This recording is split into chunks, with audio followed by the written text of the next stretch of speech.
Hello and welcome to Real Person Reviews. I'm Sam and I'm a real person. And today I'd like to talk to you about Shantae, Half-Genie Hero. For the Wii U is this version. I believe it's also available on PC, PS4, Xbox One, and I think also the PS Vita. I have only played this version.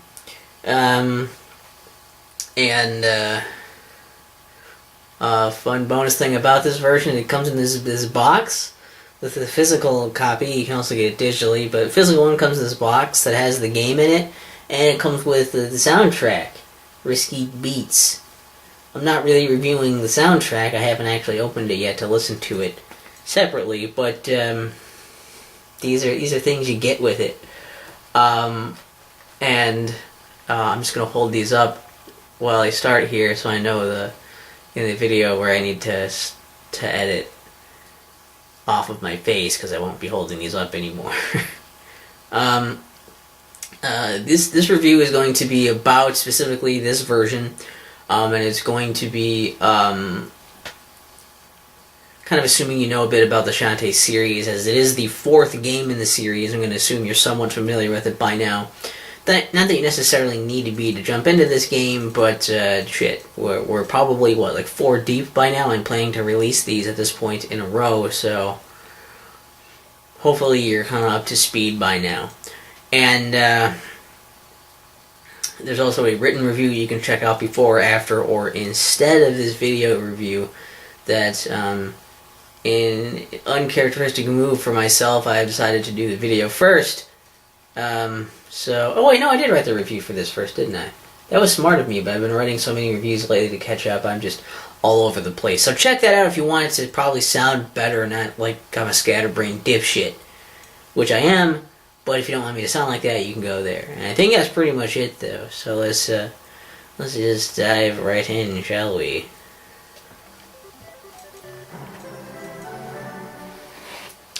So, Shantae, Half-Genie Hero, has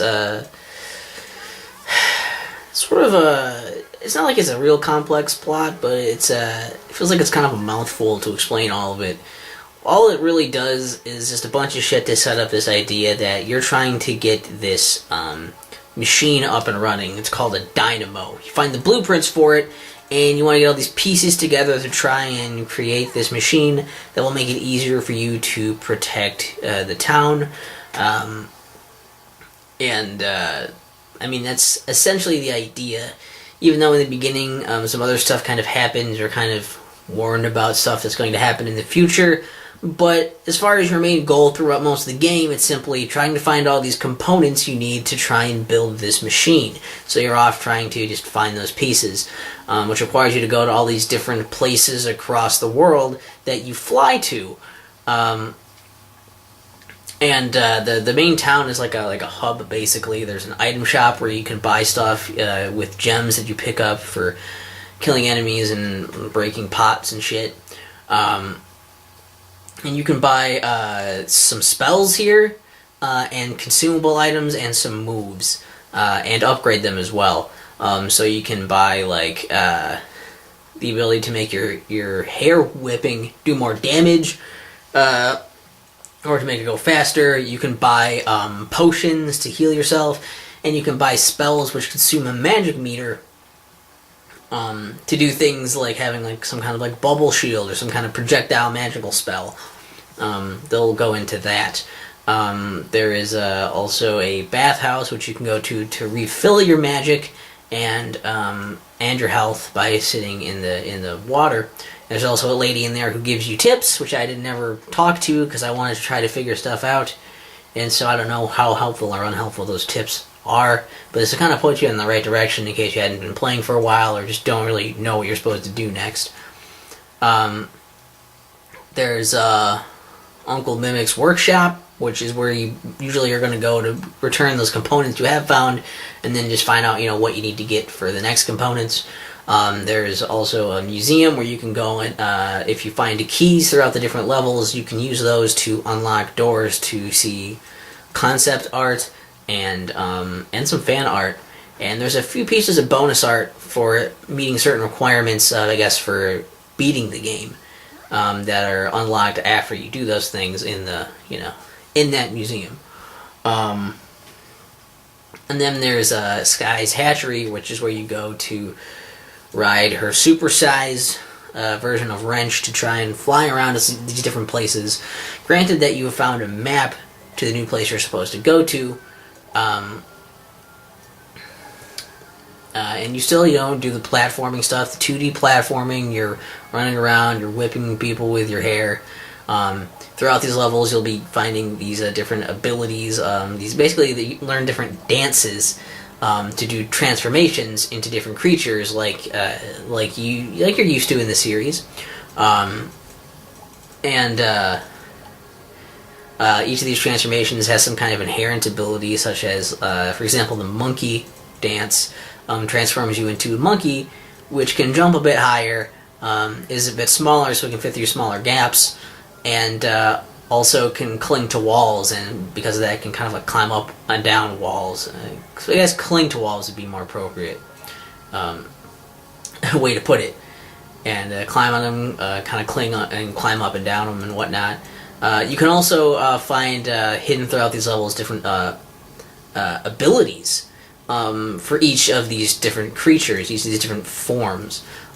So again, for the same example, the monkey can learn the monkey bullet, which when you're clinging to a wall, if you hold the opposite direction and then hit a button, you can shoot straight across for a short amount of time and also damage anything you hit in your path, which can be used for attacking things and just for general like platforming and getting around. So there's that thrown in there. There are heart holders you can find, so you can get more health.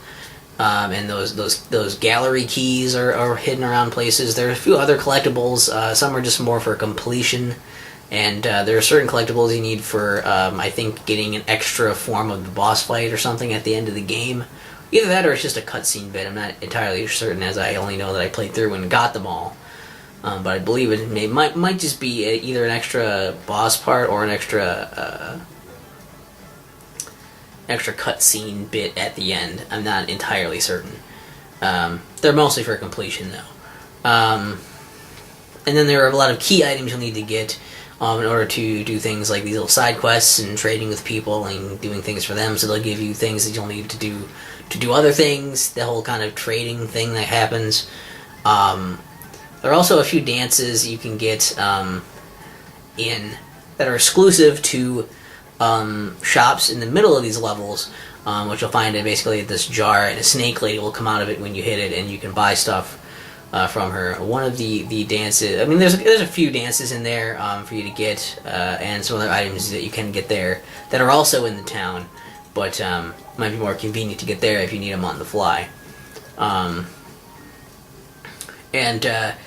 As far as other bigger differences here, because you're still kind of going around doing the platforming, exploring these different areas to find secrets, getting these transformations and these new abilities. The dances themselves, you just do by hitting a button. You go into a dancing mode and a beat will be playing, and then you'll just see these squares pop up around you in the cardinal directions around you, and whichever square you hit while it's displayed, whatever direction you hit while that's up there, you then will transform into that thing or do whatever that dance is. To change back, you just hit from the transformations. You just hit the dance button again, and it'll change back. If not automatically change back when coming into contact with water, there's some forms that don't like the water, and some forms that are supposed to be in the water. They kind of thrive in the water, so it kind of depends. But other differences here, these levels are linear levels. You can kind of go around and explore them, and there's still things to find, and you need these abilities to come back and explore more and find more of the secrets and go to more places in them later on, as well as using the abilities to solve puzzles and take on some of the bosses. But you'll have to go through them in a few different sections. Every level consists of a few sections. And once you exit a section and go into the next section of the level, you can't go back to the previous one. The only way to skip sections in here is to get the warp dance, do that, and you can keep cycling through the sections in order. So even if you're in the last section of the level, you can do the warp dance and go back to the first section. Granted, you've already completed each of these sections before. At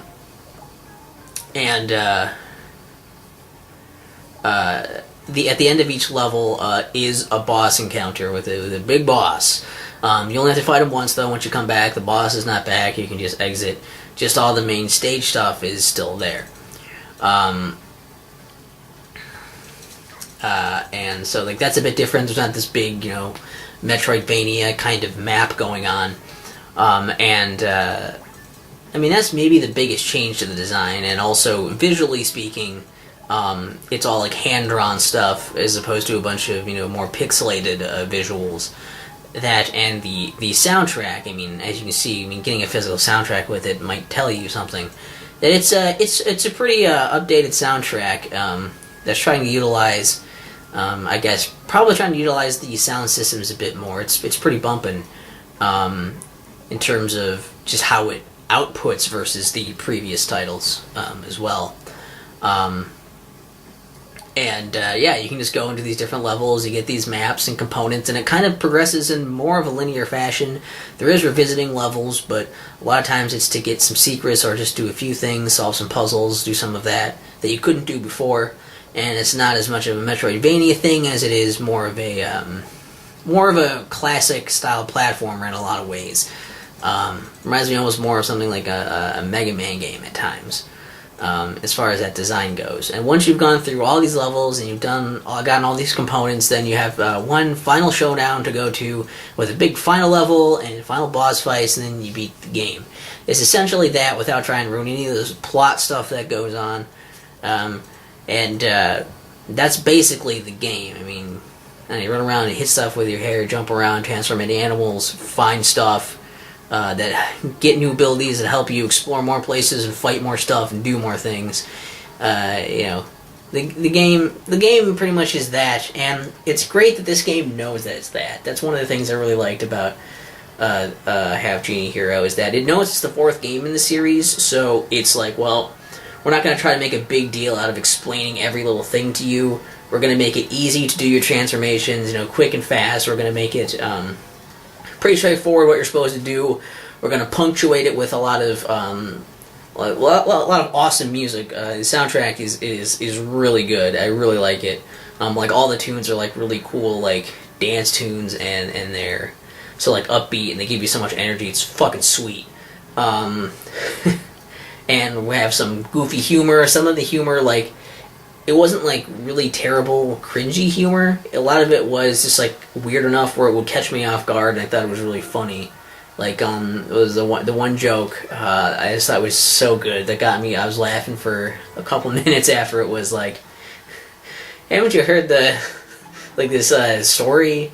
It's like it's an age-old story of a fish girl that falls in love with an iron slab. And it sounded so ridiculous. It was hilarious.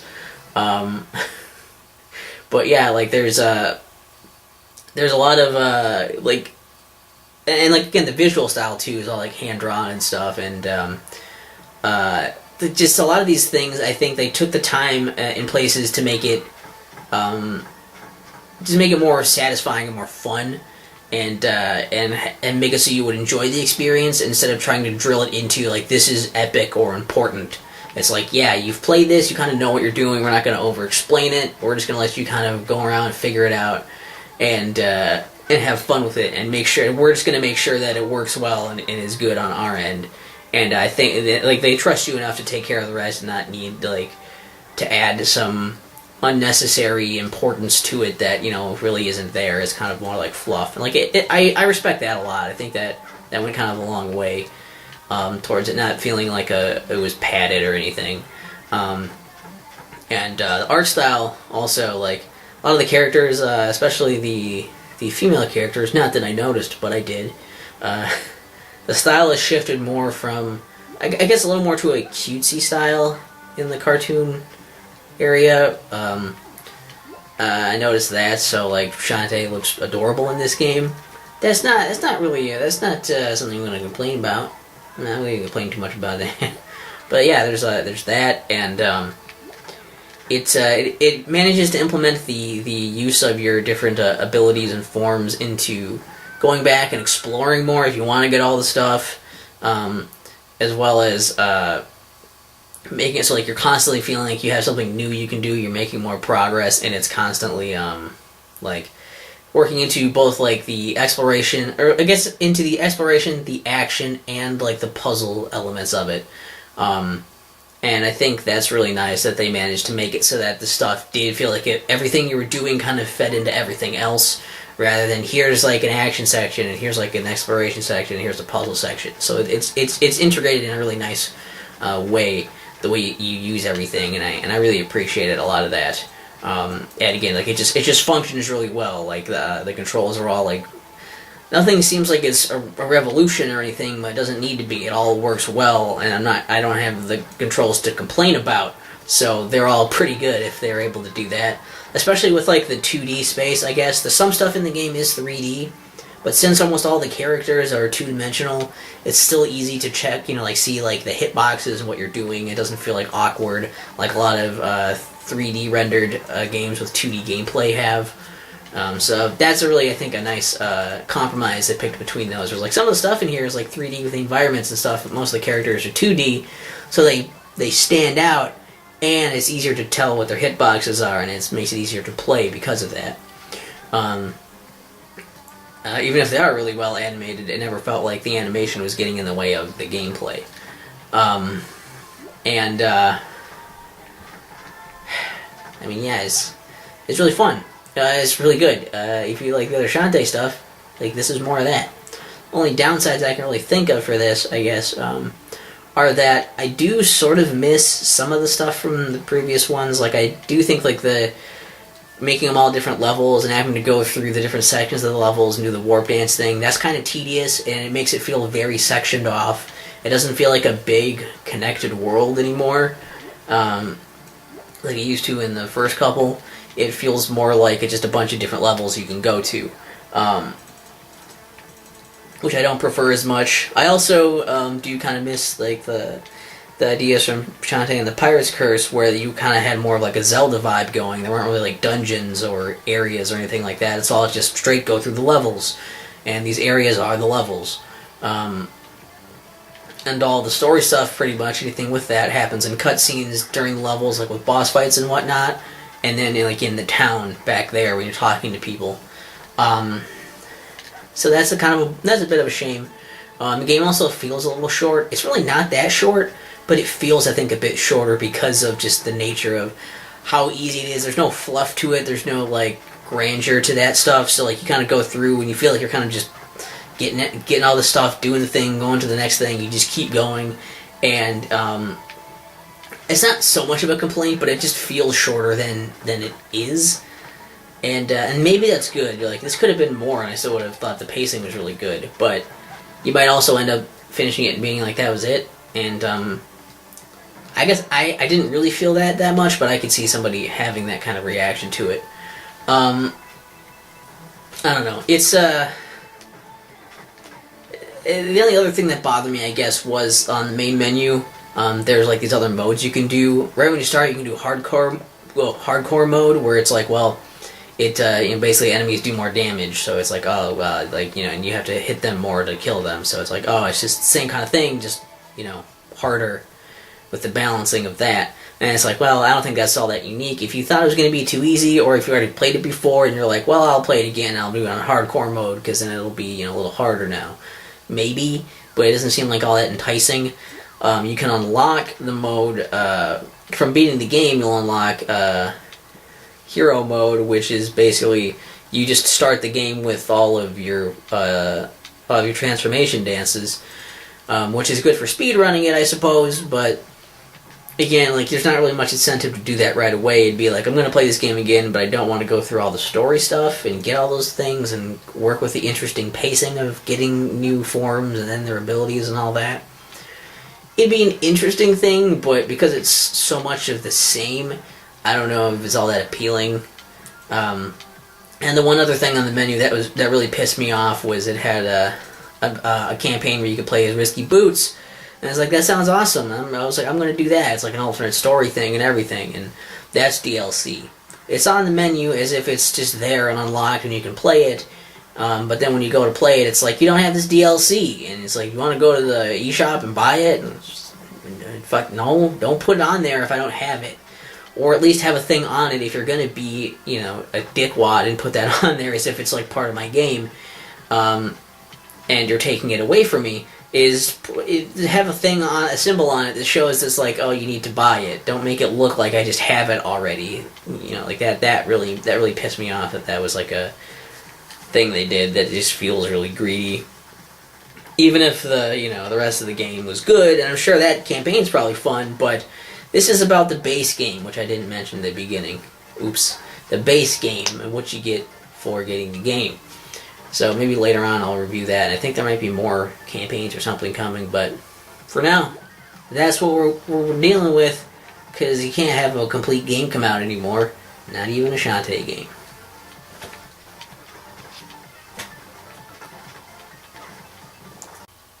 Shantae Half-Genie Hero is really good. Look, if you like the other Shantae games, you'll like this one.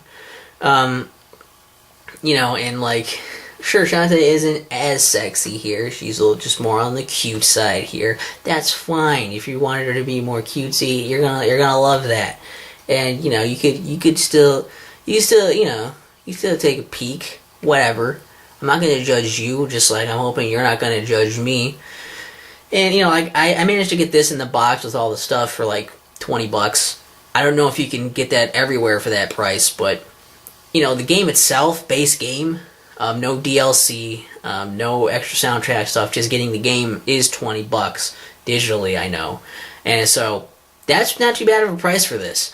If you like the whole 2D platforming thing, and it has elements, shades of Castlevania in there, and it's, I don't know, it's just kind of more of like fun 2D like platforming stuff, with some interesting progression, with some secrets and stuff to find, with these cool transformations, a few puzzles thrown in there as well.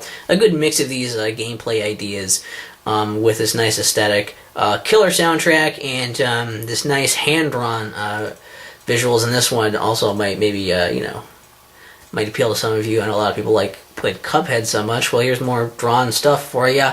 Looks good. It looks like it wasn't done a million years ago, if that's your thing. It's good. I don't know. Check it out. And I should listen to the soundtrack now.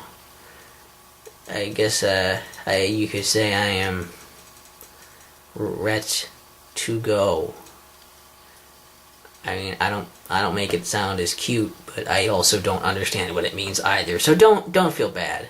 No one gets it.